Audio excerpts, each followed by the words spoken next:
Okay, thank you. I'm just going to introduce our speaker. First of all, thank you so much, Sarah Yehudit, for coming back again. We so appreciate it. We loved you the last time.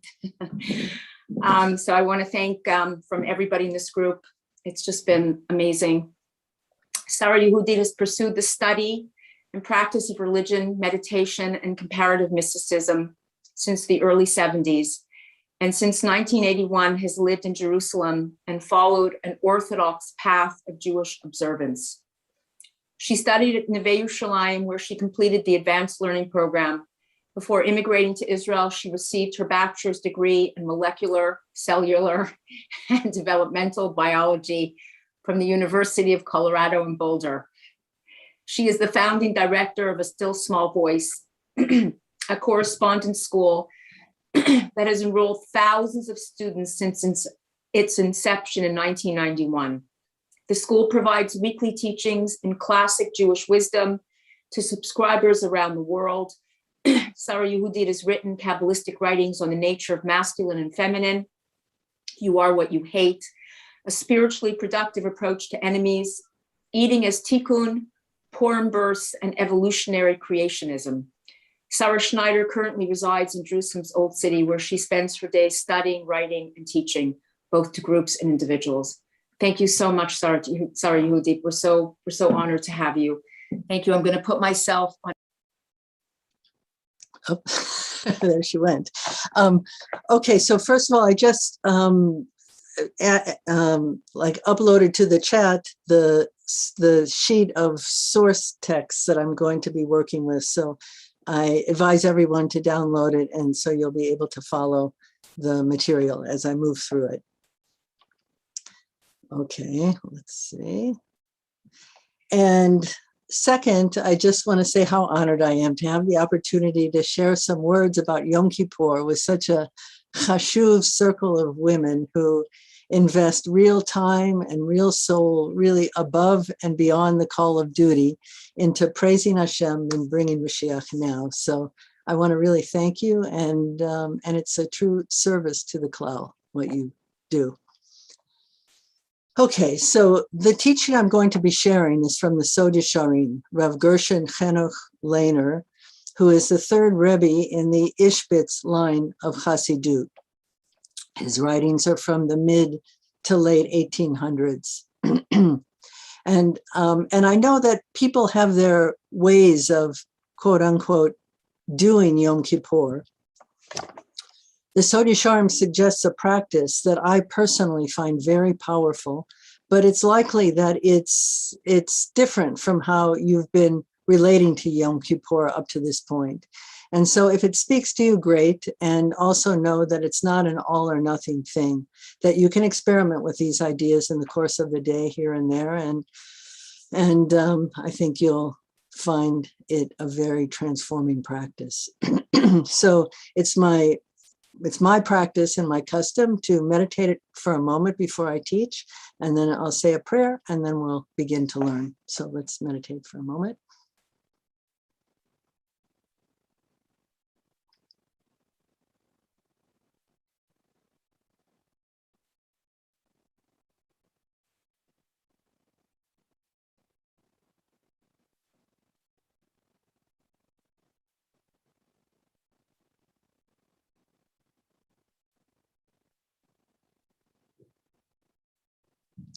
Avi, Adoni, Dodi.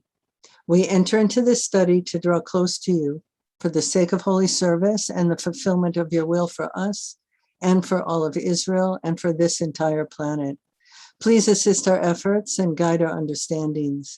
Let us internalize your Torah to the depths of our being so that we become transformed by your will and its truths. Let neither ourselves nor anyone else come into stumbling as a result of this study. Gal einai va'abita niflaot meToratecha.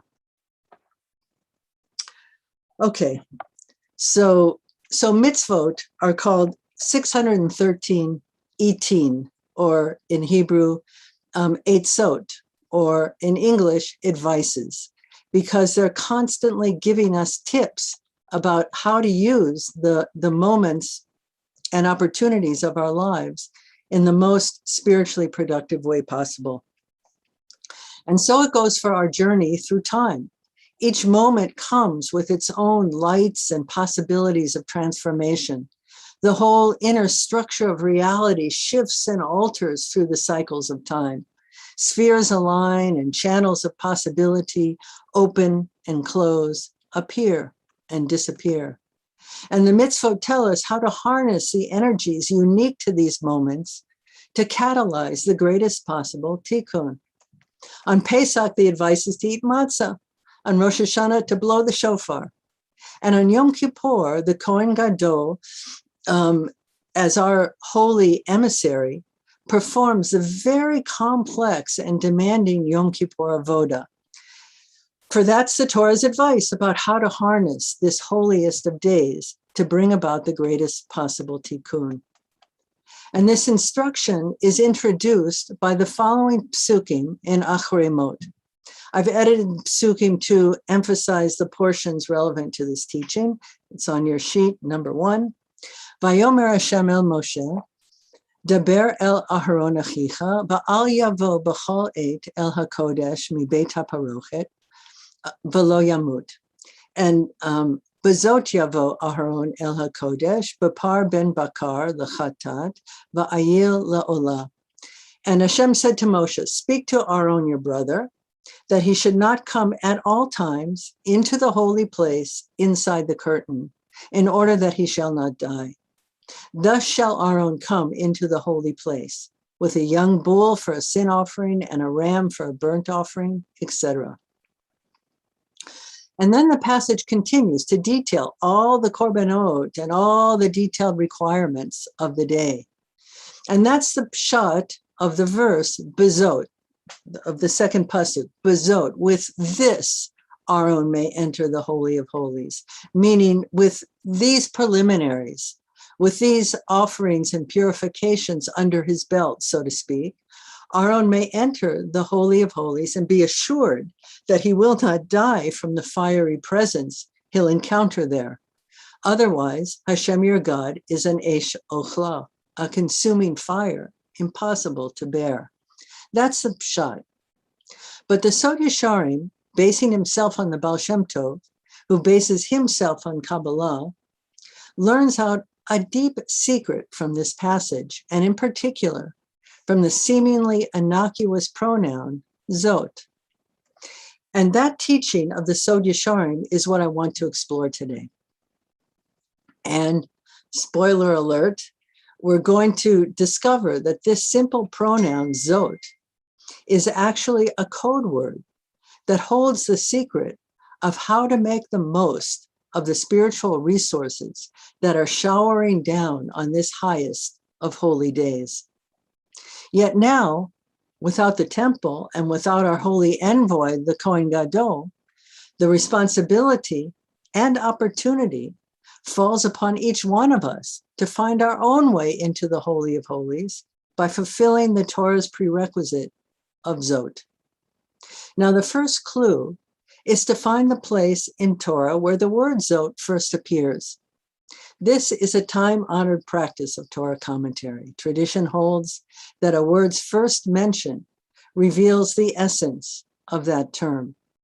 And with the word Zot,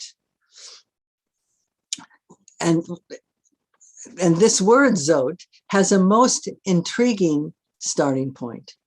Genesis 2:23 is the verse where Adam designates Chava as Isha.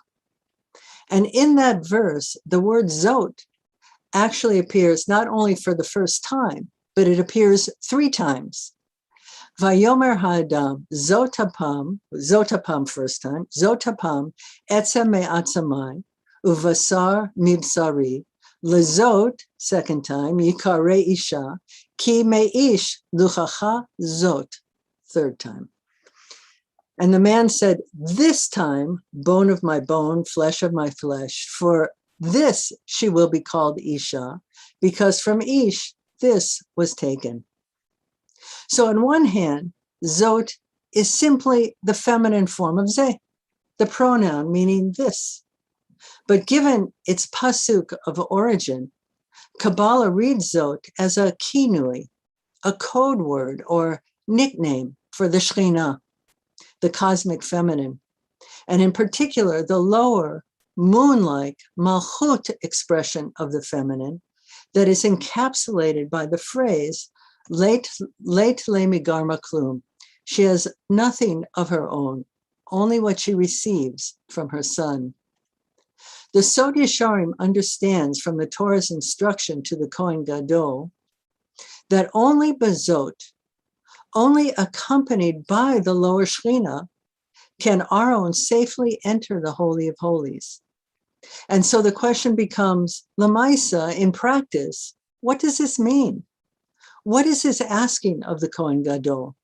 And furthermore, what is this asking of us, who now, without a temple, without a Beit HaMikdash, must function as our own Kohen Gadol? So I'm going to read some lines from the Sod Yesharim that address that question.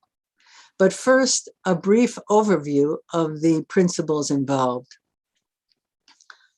Apologies to anyone who has heard this a million times, but for those who haven't, a brief review of Hashmal as the secret of prayer and prayer posture. Hashmal is a term that appears in Ezekiel's mystical vision. It means electrum, or in modern Hebrew, electricity, and it divides into two paradoxical subwords, chash from chashai, which means silence, and mal from malal, which means speech. Chash and mal thus define two opposite polarities that are both true and both necessary, yet they contradict each other. So in order to maintain a relationship with both, we must alternate between them regularly and even rapidly in life and in prayer, as I'll explain.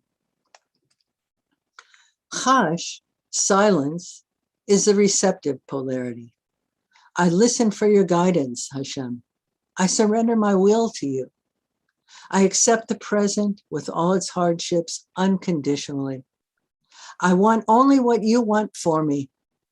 I know and trust that you, Hashem, have arranged this moment in the most gentle way that could possibly be designed to bring about my next step in personal and spiritual tikkun. This moment is perfect, and I surrender all resistance to it. Mal, speech, is the goal-directed aspect of prayer.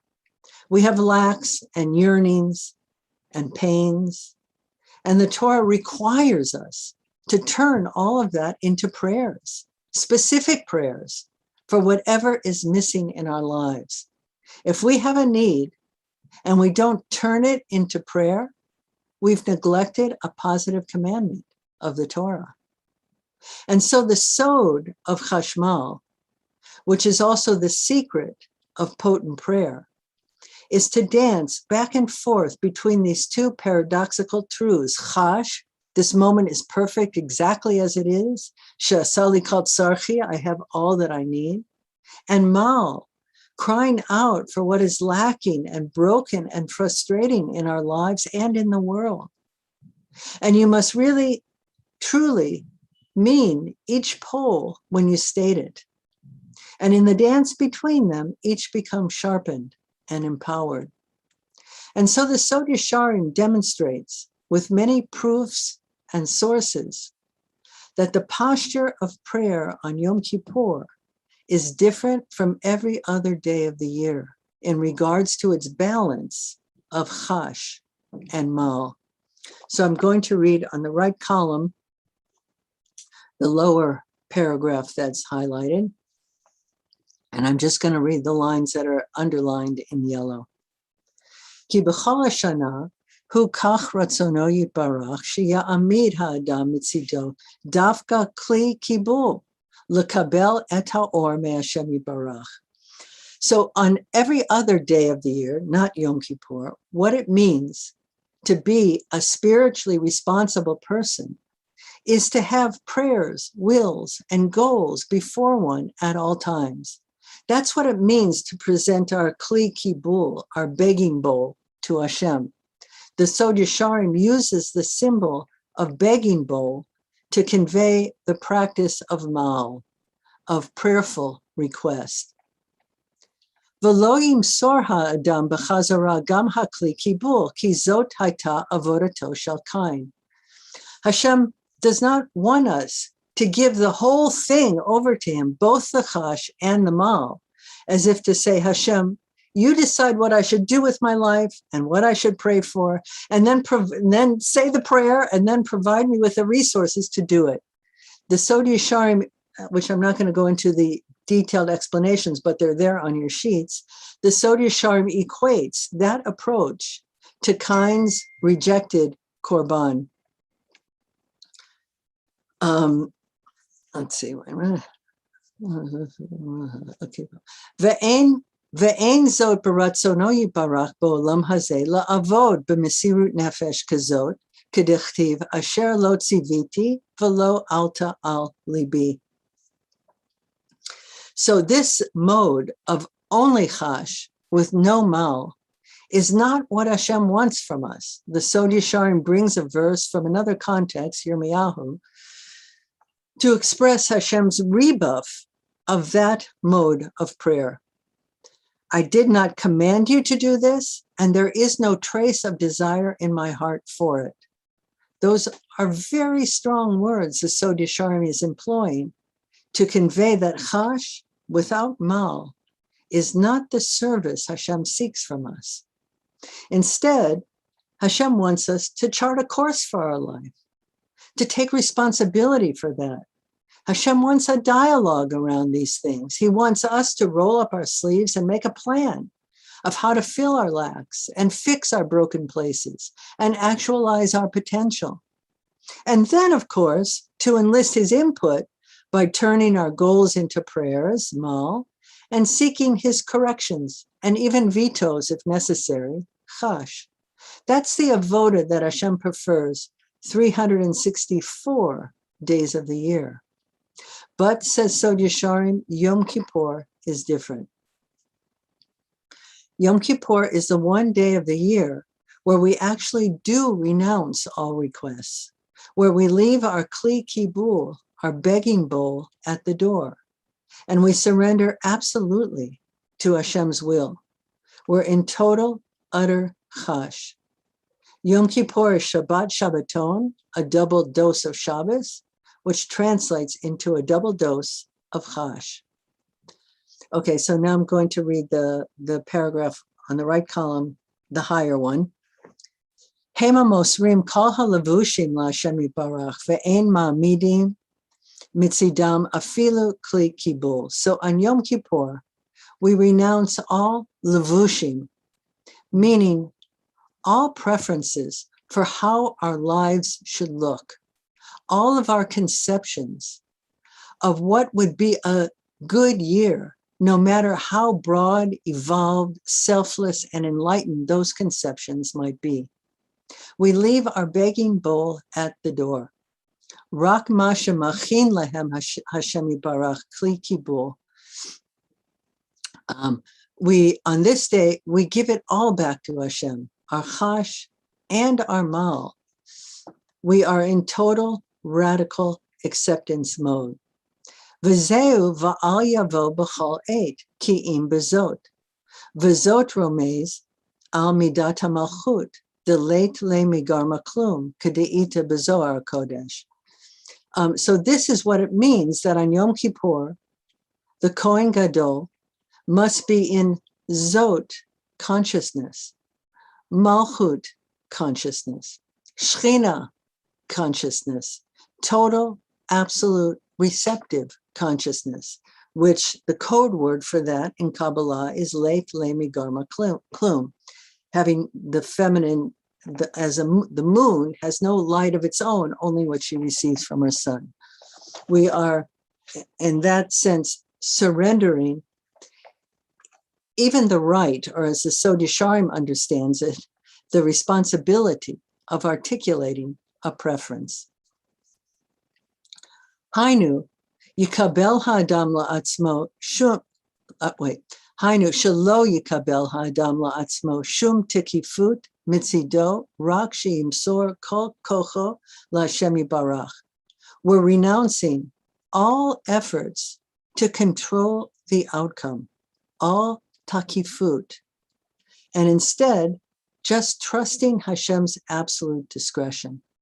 Va'af hakli kibul lekabel or nami lo yiyeh mitzad ha'adam, ki im ma sheya'amid lo Hashem Yitbarach v'yachin ba'avuro, v'zeu ha'inyan shekol ha'avodah shel Kohen Gadol bo b'yom.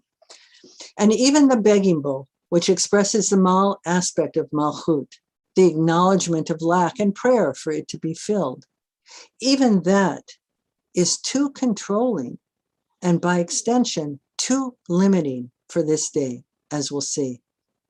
And this ultimate chash, this surrender of all control, is the essence of the Kohen Gadol's avoda on Yom Kippur.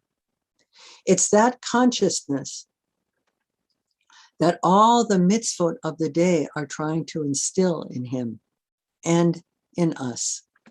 That, says the Sod Yesharim, is what it means to enter the consciousness of bezot, the ultimate feminine receptive posture, which is the criterion for entering the Holy of Holies on Yom Kippur without dying in the process, v'lo yamut.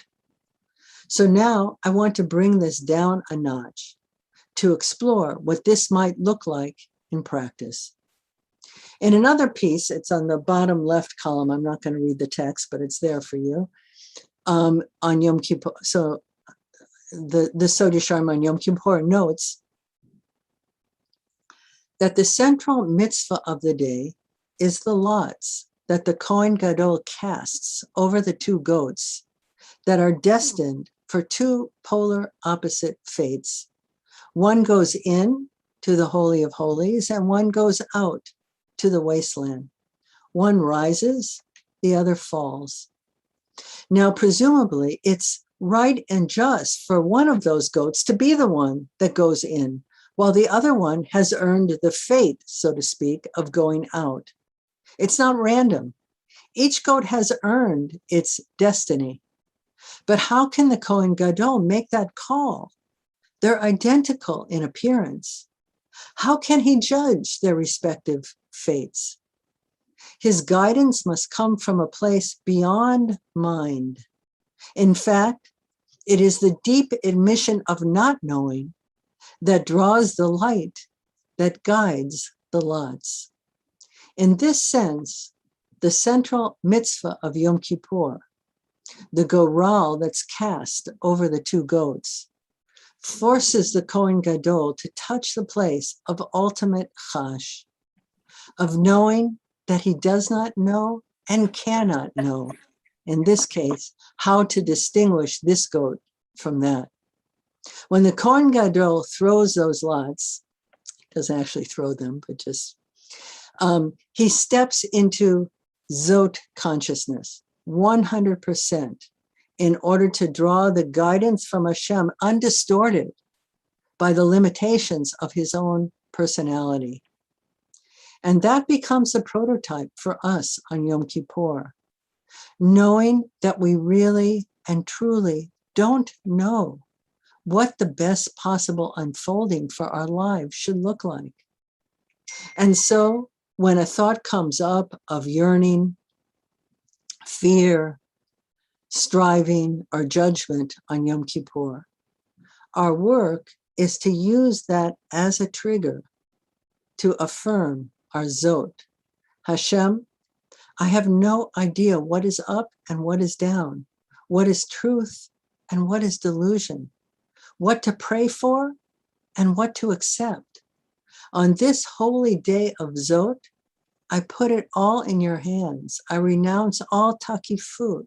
I renounce all control, all attempts at control. The knowing that we don't know is itself a kli kibul of infinite capacity. It's not constrained by the boundaries of our current madrega, our current worldview, which is always limited. I'm going to take this one notch deeper. In Kol Nidre, most Sidurim bring a passage from the Tikkun Zohar to explain the Kabbalah of what is happening there. And it becomes clear that the Zohar is speaking not just about literal vows, but also about, you might say, avak nidarim, meaning vows that we don't even know that we have made because they're just habits of thought and assumptions about the world that we've repeated over and over to the point that they acquire the force of chazaka behind them. Extrapolating from the Tikkun Zohar, one could argue that Kol Nidre is addressing the possibility that at least some significant factor in our long exile is our own doing, that we have made some kind of vow, or that there is some kind of vow in the universe that is keeping things from releasing. And so in the Zohar's commentary on Kol Nidre, it's trying to get to the root of this problem and release us from any self-imposed, outdated, and constricted thought forms that, by virtue of their repetition, have taken on the force of vow and may be keeping us trapped in exile longer than necessary. And so Yom Kippur, with its insistence on Zot consciousness, its emphasis on Chash, and knowing that we don't really know anything, is at least for those 26 hours, an invitation to annul our habitual assumptions about the world that are actually, unbeknownst to us, mistaken, but by virtue of their repetition, have taken on the force of vow. On Yom Kippur, a watershed of the highest lights and holiest lights stream through the world. And the way to create a Kli Kibul that is big enough to catch them is by stepping into our Kohen Gadol shoes and embodying the practice of Zod, of putting our lives and our worldviews totally in God's hands, inviting these Yom Kippur lights to wash away all of our constricted, outdated, self-sabotaging thought forms, thereby making space for the more expansive lights of Geula to settle in.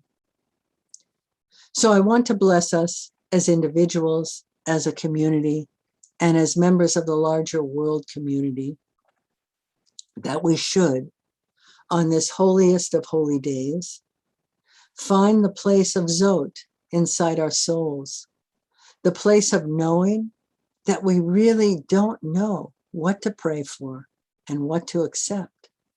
And the power of that collective Chash on Yom Kippur, the day of Chash, should pull down a watershed of healing, cleansing, forgiving, and mind-expanding lights straight from the Holy of Holies, ushering in the era of revealed good and growth through joy and Mashiach now. Amen. But I just want to say one thing, one PS, which is that I need to mention that this surrender into super pure, unadulterated Chash with no trace of Mal only applies for one day of the year. Just like in Mariv after Yom Kippur, we go back to whispering the Baruch Shem and we recite the Salach Lanu prayer to forgive any sins committed in the last 5 minutes between Ne'ilah and Mariv. So we also come back to our existential responsibilities and reintegrate Mal into our life and into our prayer posture. Amen.